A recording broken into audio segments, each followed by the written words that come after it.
Yo, sahabat sektor 7 semuanya, jumpa lagi dengan Mimin ya guys. Hari ini Mimin akan membawakan alur cerita Night of the Goblin. Sebelum kita masuk ke ceritanya, Mimin ucapkan terima kasih sudah bersedia untuk klik video ini. Dan jangan lupa dukung Mimin dengan cara subscribe, like, komen, serta share videonya ya guys. Semoga kalian semua terhibur. Jika ada yang mau berdonasi, boleh ya guys. Link ada di deskripsi. Tak perlu menunggu lama lagi, langsung saja kita masuk ke videonya. Di video kali ini diceritakan bahwa kini berpindah di dunia manusia, tepatnya di kuil kegelapan berada. Di sana Hong Rion terlihat sedang menegur para bawahannya serta memintanya untuk fokus karena banyak barang yang datang kali ini adalah barang langka dan banyak. Dan lagi di antara barang-barang itu juga ada obat-obatan mujarab yang akan digunakan dalam perjamuan para Sinson yang akan segera diadakan. Karena itu, barang itu harus disimpan berdasarkan jenisnya masing-masing. Para bawahannya pun terlihat tertunduk sembari menyetujui hal itu. Akan tetapi tiba-tiba Hong Rion dikejutkan oleh suara John Wuji yang datang sembari berkata agar dia tak membuat situasi menjadi mencekam seperti itu. Para Sinson tak akan mati hanya karena makan makanan yang kurang segar seperti itu. Mendengar hal itu, Hong Rion pun terkejut dan memanggil John Wuji dengan sebutan tetua. Lalu memberikan hormat kepada John Wuji sembari berujar bahwa semalam dirinya sudah mendengar dari kepala kuil jika dia datang ke sini. Namun saat dirinya ingin menemui secara langsung, dirinya tak dapat menemukannya dimanapun dirinya mencari. John Wuji pun berujar bahwa dia tak akan bisa menemukan dirinya sebab dirinya semalam pergi berjualan ke tempat anak yang memiliki benda pusaka milik kuil mereka. Tadinya dirinya berharap bisa bertemu dengan anak setengah goblin yang terkenal itu. Namun akhirnya dia tak datang sama sekali semalaman. Tapi tak ada rotan akar pun jadi. Dirinya terus mengasahnya sampai jadi hingga tak ada satupun yang tertinggal. Lalu dengan berseri-seri menyamakan situasi yang dirinya alami sama seperti seorang newbie dalam bermain game. Karena anak itu cepat sekali berkembang, hanya dengan sedikit latihan membuat dirinya ketagihan melatihnya. Kemudian bertanya di mana keberadaan Muryong saat ini.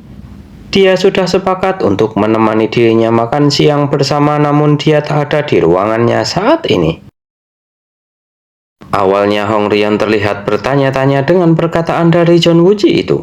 Namun setelah bertanya tentang keberadaan dari Muryong, Hong Rion pun menginfokan bahwa Pak Kepala Muryong sedang berada di pavilion karena ada tamu kehormatan yang datang. Mendengar hal itu, John Wuji pun mengumpat sembari berbalik arah pergi menuju ke pavilion itu, tempat Muryong berada. Namun dengan paniknya Hong Rion menjelaskan bahwa kepala kuil tak bisa berbuat apa-apa karena tamu itu. Akan tetapi dengan santainya John Wuji membalas dengan mengatakan bahwa dirinya sudah mengetahuinya. Sebab sudah jelas siapa tamu itu karena bisa datang seenaknya tanpa pemberitahuan dulu dan tetap mendapatkan pelayanan sebagai tamu kehormatan. Pasti orang itu tak mungkin membawa kabar baik dan ingin merampas sesuatu. Jadi selama dirinya di sini, dirinya akan menjalankan tugasnya sebagai bagian dari kuil dan bertanggung jawab untuk membereskan sampah yang sudah berani muncul itu. Kemudian tak lama setelah itu John Wuji pun sampai di pavilion tempat Muryong berada saat ini dan langsung membuka pintu dengan kerasnya sembari berteriak sarkas dengan mengatakan dari mana bau busuk di ruangan ini muncul. Kemudian bergegas menuju ke jendela lalu membuka jendela itu sembari melanjutkan kalimat sarkasnya tanpa menghiraukan orang yang ada bersama dengan Muryong. Setelah membuka jendela itu, John Wuji pun akhirnya menyadari keberadaan orang yang bersama Muryong yang dipanggil Pak Tua Choi olehnya. Di sana John Wuji menegur Pak Tua Choi yang datang tanpa pemberitahuan seperti itu. Sebab mereka tak sempat bersiap-siap menyalakan dupa yang wangi jika dia datang tanpa pemberitahuan seperti ini. Kemudian menanyakan apa tujuannya datang ke tempat ini yang padahal dirinya tahu bahwa dia tak begitu suka dengan anak-anak yang ada di kuil kegelapan ini. Sebab semua yang ada di kuil kegelapan merupakan kumpulan makhluk-makhluk yang melampaui logika tapi masih berusaha menjadi manusia bagaimanapun caranya. Namun lucunya, dia masih saja rutin menerima upeti yang kuil kegelapan bayarkan dan mendapatkan perlakuan sebagai tetua. Mendengar hal itu, Pak Tua Choi itu pun merespon dengan meminta agar John Wuji duduk karena hal ini juga merupakan hal yang perlu dia dengarkan sebagai bagian dari kuil kegelapan juga. Namun John Wuji menolak hal itu dan duduk di jendela yang dibuka sebelumnya sembari menjelaskan bahwa dirinya akan mendengarkan tapi tak mau duduk bersama dengannya. Lagi pula tak duduk berhadapan juga tak membuatnya menjadi tuli juga. Mendengar hal itu, Pak Tua Choi pun langsung menjelaskan bahwa seperti yang mereka semuanya tahu, Song Suchong hampir saja musnah karena tragedi yang terjadi belum lama ini. Walaupun mereka memang dilarang untuk ikut campur dalam urusan di dunia manusia, tapi situasinya sekarang festival para siluman akan digelar dalam 6 bulan dan tak bisa menutup mata atas tragedi ini. John Wuji pun menanggapi dengan mengatakan bahwa jika memang seperti itu, apakah Pak Tua Choi mau langsung pergi menangkap para siluman itu? Pak Tua Choi pun melirik ke arah John Wuji sembari menanggapi bahwa itu adalah hal yang tak mungkin dilakukan. Hanya saja Shinson tetap memiliki kewajiban untuk melakukan sesuatu meski tak terjun langsung. Dengan kondisi saat ini, 6 bulan lagi semenanjung ini pasti akan berubah menjadi neraka yang tak memiliki sistem keamanan sama sekali. Jadi mereka harus turun tangan secepat mungkin setidaknya untuk mengisi kembali kekosongan Song Suchong. John Wuji pun menyela dengan mengatakan bahwa itulah yang dirinya katakan sebelumnya. Jadi bagaimana caranya mereka akan mengisi kembali kekosongan itu? Dengan singkatnya, Pak Tua Choi pun berujar bahwa dirinya akan membangkitkan kembali Hwarangdo yang merupakan organisasi pejuang muda pada masa kerajaan Silla.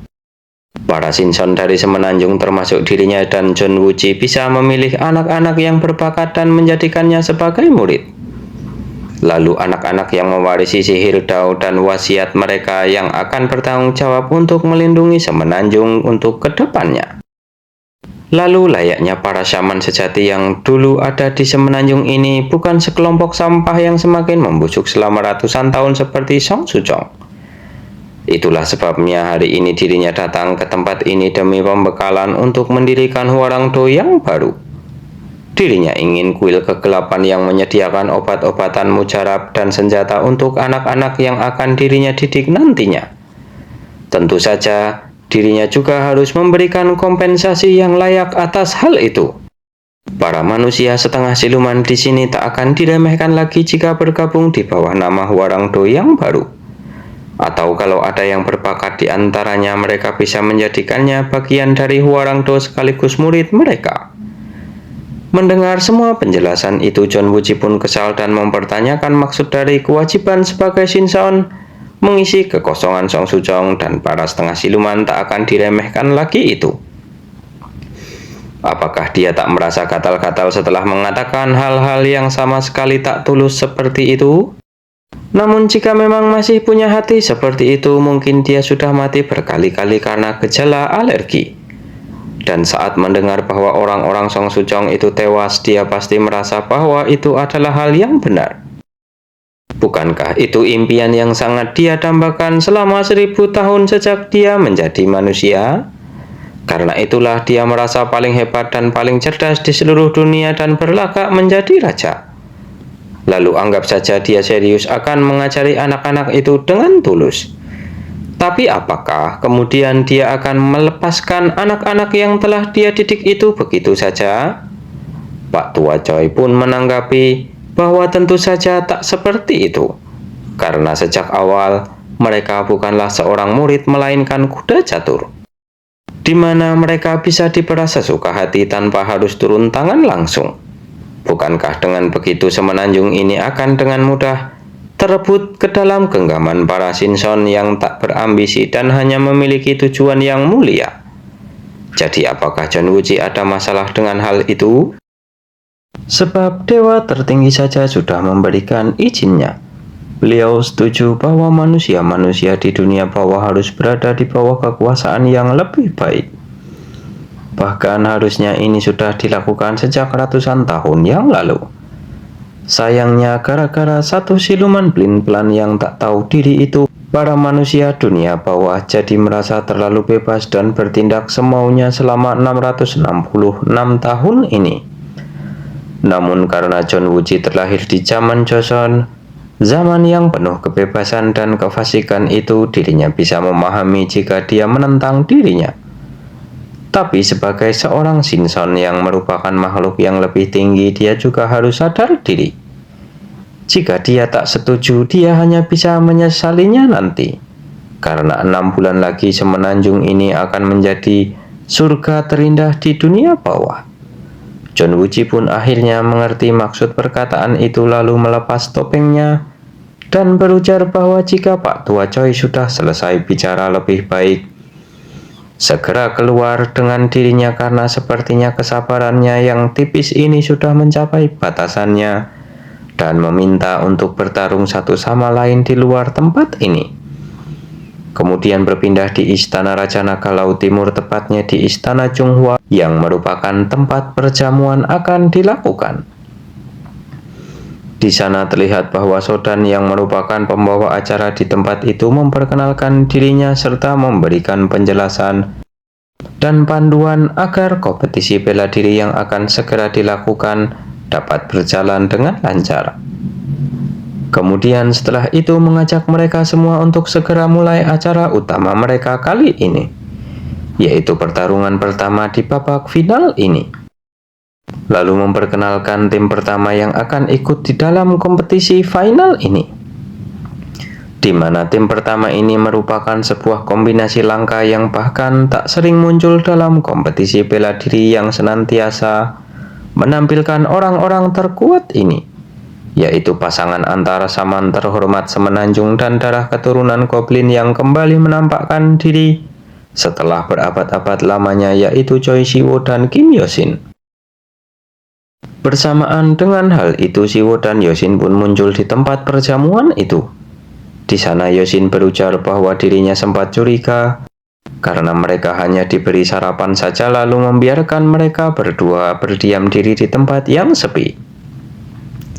Ternyata sekarang mereka dikeluarkan tanpa apa-apa seperti ini. Sedangkan di sisi lain Siwoo dikejutkan dengan Miri yang melambaikan tangan ke arah Siwoo untuk menyapanya.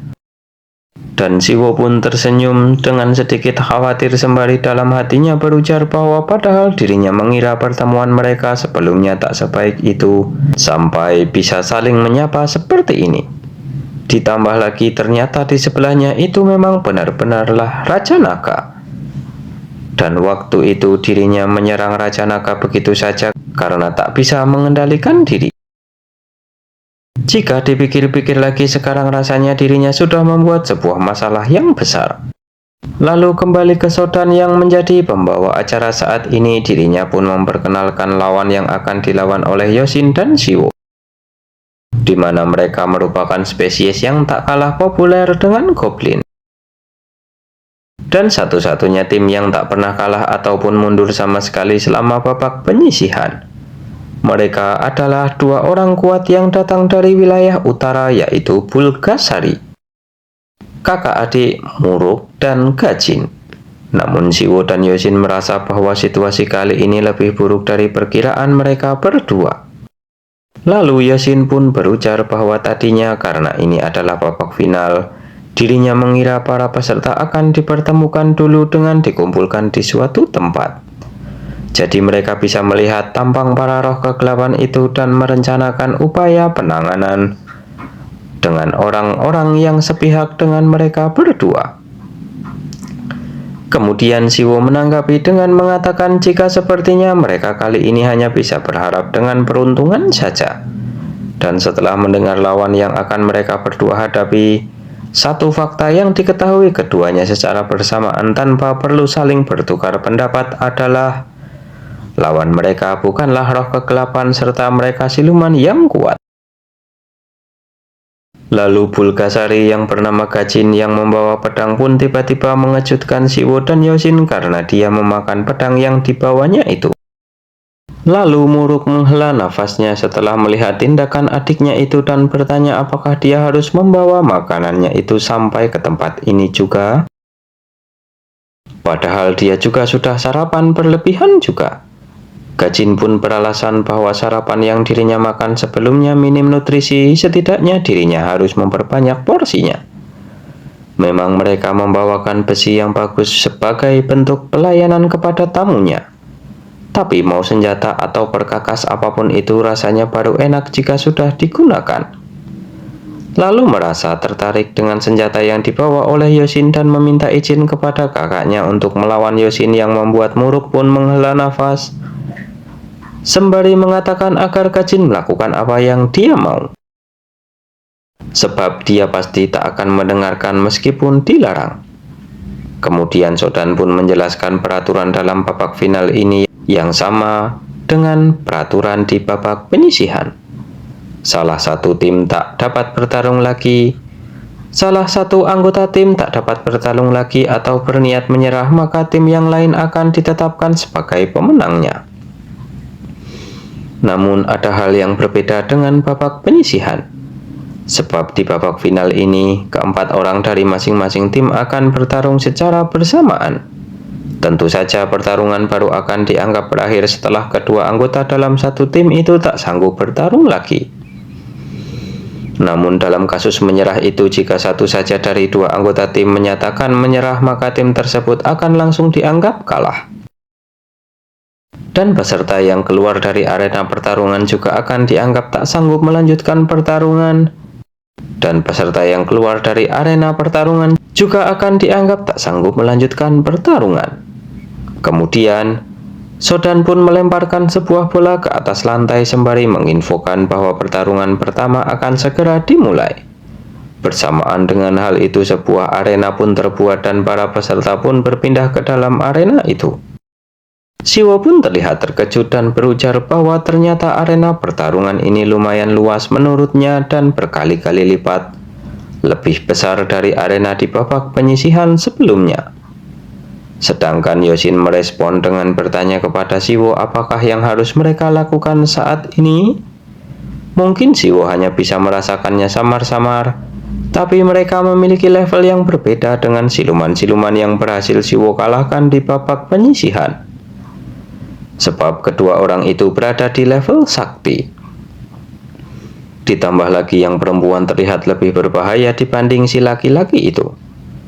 Jika acara ini dilakukan kemarin, mungkin mereka berdua akan tetap kalah meskipun melawan secara bersamaan. Kemudian berniat menyombongkan kemampuannya kepada Siwo, Yosin pun berkata bahwa levelnya yang sekarang berbeda dengan levelnya yang kemarin. Tapi dirinya bisa mengatasi mereka berdua sendirian tanpa kesulitan.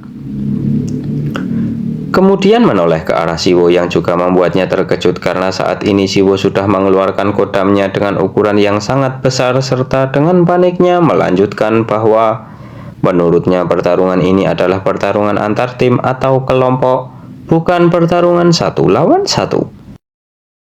Siwo pun tak mendengarkan peringatan dari Yosin itu dan berujar jika dirinya akan maju duluan, sembari meminta agar Yosin kali ini mengikuti tempo miliknya. Bagaimanakah kelanjutan ceritanya? Kita lanjutkan di video berikutnya ya guys. Terima kasih sudah menonton. Jumpa lagi dan bye-bye.